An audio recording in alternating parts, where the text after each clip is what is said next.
Well, good afternoon, folks. Today, I believe, is the 27th. Yeah, it's the 27th of September here. Working on finishing up corn silage harvest here. We got the 60-footer full at Mom and Dad's there right after coming back from the Farm Science Review. We went ahead and topped that thing off, set it up, and we've been feeding off it for a couple days now. Came down here to the West Farm, to the stage silo over there. Got it full, just got done topping it off this morning, setting it up. Couldn't quite run it, silo's kind of full, so we'll let it settle overnight and then we'll probably run it tomorrow. Now we're off to do a 200 by 9 ag bag with an ag bagger. Every year we try to put up a bag of corn silage, so that's what we're doing today. Dad's out here at the West Farm. You can hear him, maybe, run the chopper up that way, so. Gonna wait on a load here and we'll get back to chopping here. Try and get that knocked out over the next couple days here. Got some rain moving in tonight and then into tomorrow. Kind of crossing my fingers and hoping that blows away so we can get finished with corn silage here. Things are drying down pretty fast. As you can see, this side of the field's kind of dry. That side's got plenty of moisture, but this side over here is getting kind of dry, you can see. But yeah, things are moving right along here. We're about done with corn silage. Didn't have quite as much to chop this year. Didn't fill any uprights at the main farm. We got a 72-footer over there. It's 3/4 of the way full. Gonna be using a little bit less feed going into this coming year here, so gonna just put up an ag bag over there, and that'll probably be it for corn silage. And then I've got some hay over here at the West Farm. I'd really like to try to make. It's kind of lush yet. I suppose it needs a couple weeks, but a couple weeks is gonna be into October, and that's not gonna happen. Gonna try to make that stuff dry. Got about a week of 80-degree weather coming, so that's gonna be kind of next on the list after we're done with corn silage. But gonna wait on Dad here, get a load, and we're gonna get going and see if we can knock out an ag bag. See you in a minute.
Starting here is always kind of tricky because this ag bag lot that we put in, it backs up against the old pasture down here. So when you start a bag, you're pretty much right on that fence, and so you have to back your loads every single time you come in, back straight up so that you can unload into the bagger.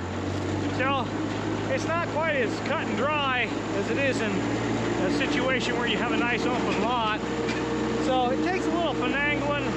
I've got a lot of back backing this year. I backed every single load that we've blown this year. Down at the North Farm, I didn't want to run over my beans, so I was backing them down to the blower.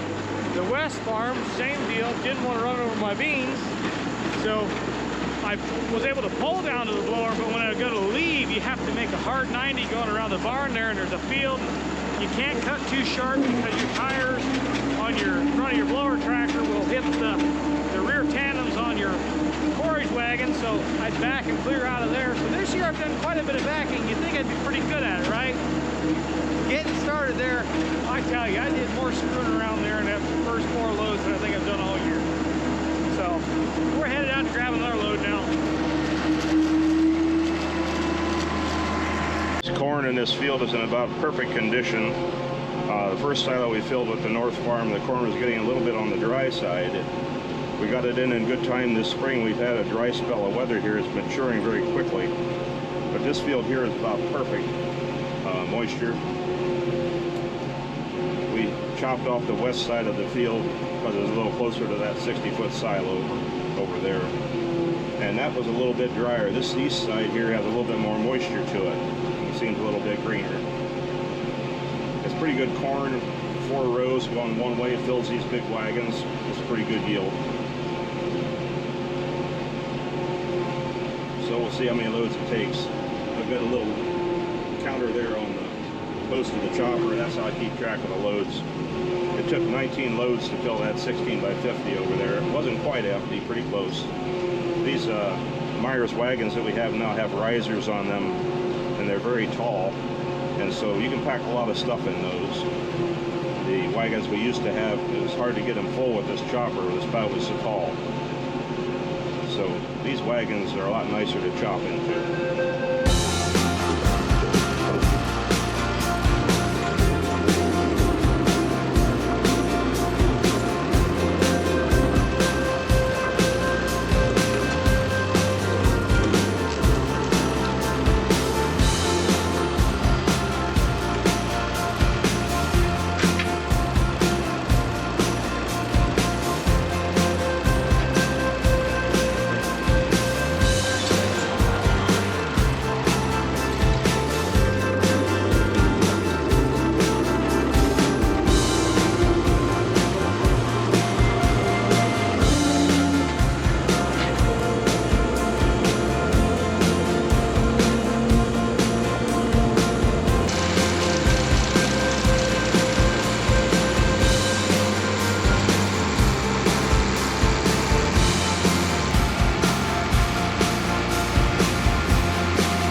Well, I recorded this once, but my GoPro had an issue, so we'll find out. I think I've gone over this before, but what we're doing is this is an ag bagger, and what this thing is it's a machine. You take your silage from your wagon, you unload it to the conveyor here, that runs it up in, drops it into what they call the rotor. That's that tube right there with the fingers on it. There's opposing fingers back on the face of what I think, if I remember correctly, is referred to as a tub. And what it does is it packs the silage in between those fingers, and this thing is rotating, kind of shoving the feed upward. So what we're doing is we're packing feed into an ag bag. An ag bag is this long thing that looks like a giant marshmallow. How this thing works is you've got a system here.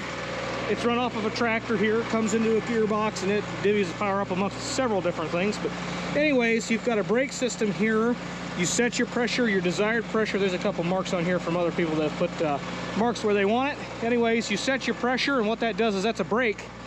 It holds those drums there that have that cable attached to them. That cable runs all the way to the backstop, and you are basically holding against itself here.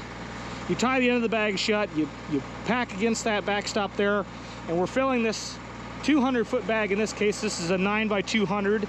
I think they have 250-foot machines. I'm not sure if this is one. But anyways, we've got a 9x200 bag on there. We're packing this full of corn silage. We've got our pressure set about 600 right now, I believe. And so we're packing this thing. There's a couple marks on the side here. You can see it says 5.5 maximum, that straight line up and down. That line cannot be stretched much past that 5.5 mark to fall into their warranty claim. Bags are warranted for 2 years. If something were to happen to this bag and it was to like unzip, which it does happen, I pray to God that we do not have that happen this year, but it happens to people across the nation. But anyways, this bag can potentially fail and unzip itself, and well, now you've got a mess. But anyways, you run them to 5.5 max. That protects you, that keeps you under their warranty. They're warranted for 2 years. The bag will last 2 years. After that, you've got to either use the feed or rebag it, which would make no sense. You might as well just feed it. But anyways, we're using a 1066 today to be our power supply unit. This thing is, the tractor's not set in park or anything. It's freewheeling. This machine moves forward under its own pressure. Once it reaches that 600 pound of pressure, the cable can slip. The whole machine pushes forward, then pushes on the tractor. Big thing, make sure your wheels are turned straight. They like to do things and make nice crooked bags, and that is our objective, to make a nice straight bag. I got off a little bit, but we won't get into that. Anywho, so that's what we're doing, using an ag bagger to put up a 9x200 bag of corn silage, unloading out of our Myers wagons here into here, using a 1066 for a power unit, and the good old 756 for my ride today. Dad's got the Class 840 out in the field for chopping corn, so I'm gonna try and get wrapped up today with this bag. And then corn silage for us for the year will be a wrap. We will be done. And then we've got some hay to bale. We get the weather for it. And it's off the beans. So harvest is coming right up on us here. But I'm gonna try and beat the rain. Got some rain moving in later today. Hopefully we get done. I guess I'll know here in a couple hours. But I think we should make it. We're getting pretty close. Now we're gonna get back at it. Now we had a bit of a development. My pole snapped off on my wagon. So we're in the process of removing it now. We're going to determine what we're going to do. We're going to do some welding, or if we're going to get a new one. Of course, that bolt is shot. Definitely going to put a bolt in there. I think we need a bolt. What did you think? That's probably why it broke. It's been chewing on it. Probably. Mine didn't seem that. How do I get that out of there? Is it seized? Is it seized? Appears to be. Really? And that's all welded shut in the front, ain't it? Yeah, it's completely closed. Shit. Out of curiosity, magnet. Wiggling. Wiggling.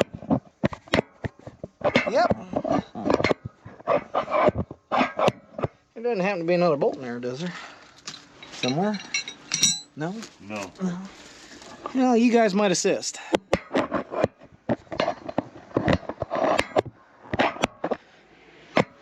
he moving at all? It wiggles back and forth. There we go. Just gotta get creative.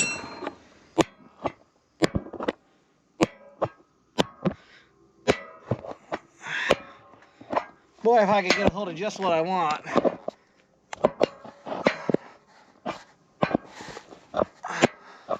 That ain't doing You need a shit. screwdriver or something to lift it a little bit. Maybe.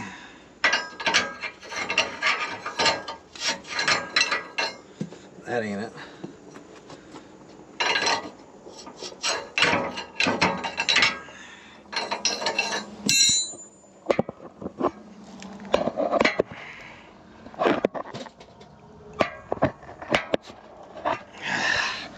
Boy.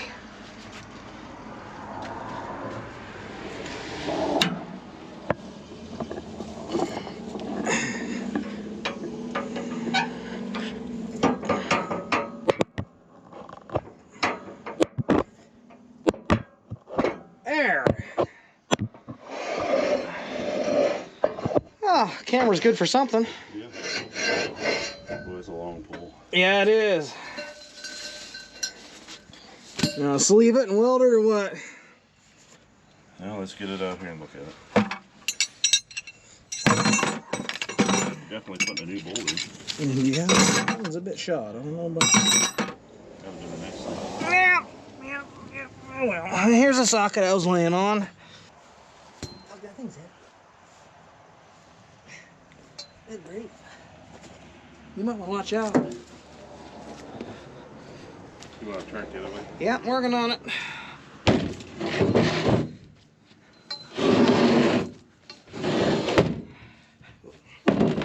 Did it break just now? There was no tracks in the field. Nope, must have just It just broke because it when wasn't. it took off. It wasn't hanging crooked when I went to put my pin in.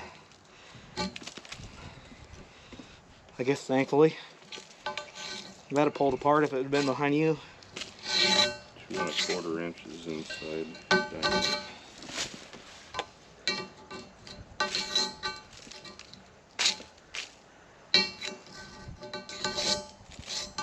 You're gonna need a drill bit to get all that dirt out. Or that'll be the next thing, it'll rot in half 20 years from now. Unless we get a new pole. Even so, if you get a new pole.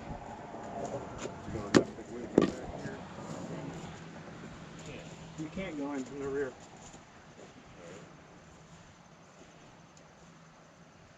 That means you have to be able to jack the wagon up the low wheel track. Alright, so should we chain this thing together? We should probably do that and see if we can get it See if we empty. can get it up to the buildings. Yep, that's probably going to be job one.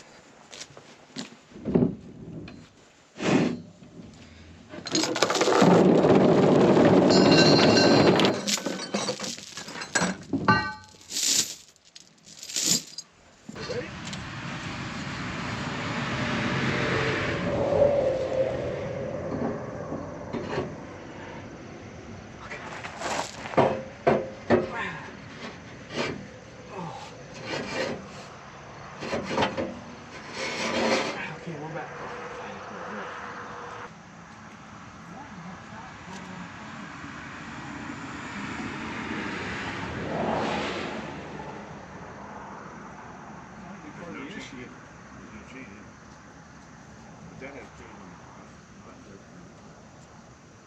Is there holes where there used to be stops? No. I don't even see marks. I'm wondering if that's something that might should be addressed someday. I think so. That might be half the problem. That's a lot of, It was never done right. because you gotta think, It was never done right. you're yanking on the front, you're not, That's just dumb. yeah, That's just fucking stupid. that should have been done different. All right, now. So, Wait, do you think we should try pushing forward first to see what if it'll do it or no? Because it's probably I think the first easier thing to push forward. I think the first thing you should do is get that aligned and get that pole started in that front one before you That's do what I'm that. saying. Push forward on the other side. Well, let me see if I can pull this back and I can do that. It's already going to get. The pull is past the front pull. You follow me? Yeah, well, I didn't shove it in all the way. Oh. It goes way in there.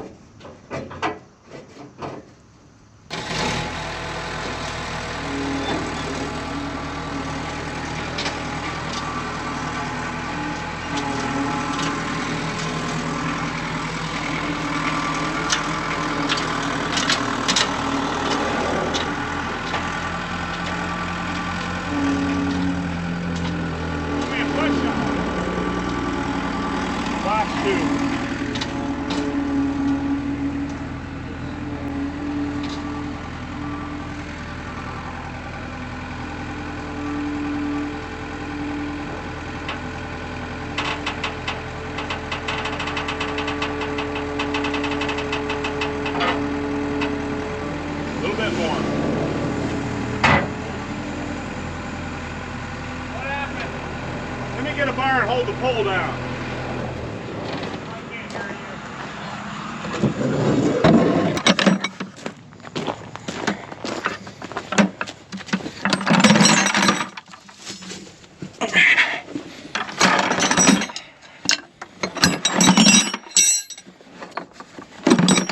That's got to be the last thing in the bottom, huh? Looks like the equipment's always the last thing out of the shed, the one you want.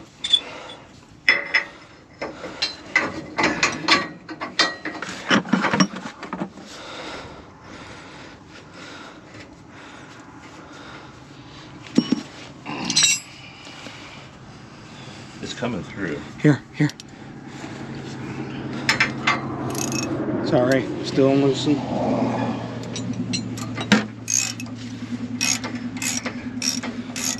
Once you get the threads out, we can beat it after that. That's just too heavy out there, yeah. I know. Shit. I got a punch if you want to try that.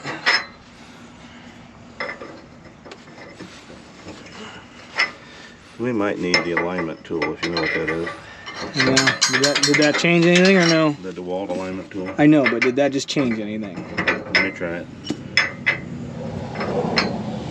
Fucked up. No, it's just pushed it right back as soon as you did that. We're gonna have to do a little alignment. Sorry.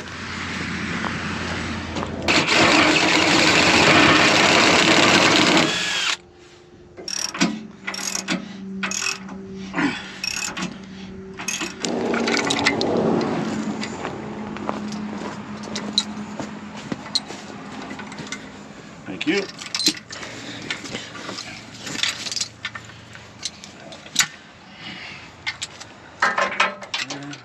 Well, I'm off in the shop today doing a little bit of work on the axle for the puller. Got some weather moved in, kind of put the kibosh to things. We are actually off onto soybeans now. Unfortunately, the remaining footage for my silage harvest for 2023 has been corrupted. I don't know why, but something happened and things are not jiving. So I guess I don't get to edit that stuff. Kind of a bummer. That wagon broke, and right as it broke, my camera died, so I switched off to using Dad's camera, and everything that was filmed from that camera over the past month is ruined. It's corrupted. It won't let me import it into my editing software. I can't click on it and play it on a computer. I can't do anything with it. It is just garbage. Kind of bummed about that. It would have been really nice having both my perspective and Dad's perspective as we rolled through corn silage harvest here. I don't know. I don't know if I should do things different moving forward, but I'm new to this. I'm not by any means a mastermind of computers or technology or stuff like that. I'm learning as I go here. I'm just kind of winging it. I think I'm doing okay, but I don't know. But anyways, so corn silage is wrapped. Things are put away, buttoned up. Got the combine switched over for beans. We just started beans. Got some weather rolled in here, kind of put the kibosh to running soybeans. So going to have to wait for that to clear out of here. I hope we can get through soybean harvest with minimal issues as far as weather, breakdowns, things of that nature. But it's harvest. You're going to have those things somewhere along the lines. But I hope we can get through beans and roll right into corn and get things buttoned up before the Ohio winter rolls in here. I'm sure it'll be snowing and blowing and doing all sorts of fun stuff here soon enough. But I guess, unfortunately, this video is going to kind of end abruptly and suddenly and randomly. But sorry, guys. I wish it would have turned out better. I really do. I really had some high expectations for how this was going to turn out. But I guess the next thing you're going to see us doing is soybean harvest. So I appreciate you guys for watching. God bless. I hope I can see you on the next one, and hopefully next one's better. Hopefully our footage doesn't get corrupted and I can use it and edit it, and it'll turn out better. But until next time, I'll see you guys later.